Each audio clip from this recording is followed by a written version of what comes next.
చూస్తున్నారు కానీ సబ్స్క్రైబ్ చేసుకోవడం లేదు. దయచేసి నువ్వన్నా వాళ్ళకి చెప్పు. ఫ్రెండ్స్, మా ఛానల్ని అందరూ సబ్స్క్రైబ్ చేసుకోండి.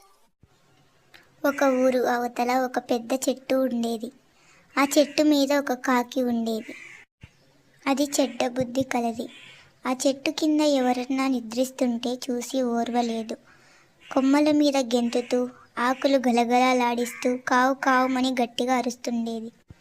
బాటసారులు చిరాకు పడుతూ నిద్రలేసి అక్కడి నుంచి వెళ్ళిపోతే అది ఎంతో ఆనందించపడేది.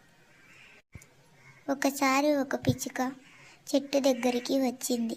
చెట్టు కింద ఉన్న ఒక బాటసారి నిద్రపోతున్నాడు. మిట్ట మధ్యాహ్నం చెట్టు ఆకుల సందులోంచి సూర్యకిరణాలు ఆ బాటసారుడిపై సూటిగా పడుతున్నాయి. అది చూసిన పిచ్చుక తన రెక్కలను సాగదీసి ఎండ అతనిపై పడకుండా చూడసాగింది. చెడ్డ బుద్ధి గల కాకి అది సహించలేకపోయింది. బాటసారి సౌకర్యంగా నిద్రపోవడం అది ఓర్చుకోలేకపోయింది. వెంటనే అది ఆ బాటసారి ముఖంపై రెట్ట వేసి అక్కడి నుండి వెళ్ళిపోయింది. ఉలిక్కిపడి నిద్రలేచిన బాటసారి పైకి చూశాడు. రెక్కలు సాగదీసి కూర్చున్న పిచ్చుక కనిపించింది. తన ముఖంపై రెట్ట వేసింది ఆ పిచ్చుకే అనుకున్నాడు. దానితో ఇలా అన్నాడు: ఎంత ధైర్యం ఉంటే నా మీదే రెట్ట వేసి నాకెదురుగా కూర్చుంటావా? నీకెంత ధైర్యం?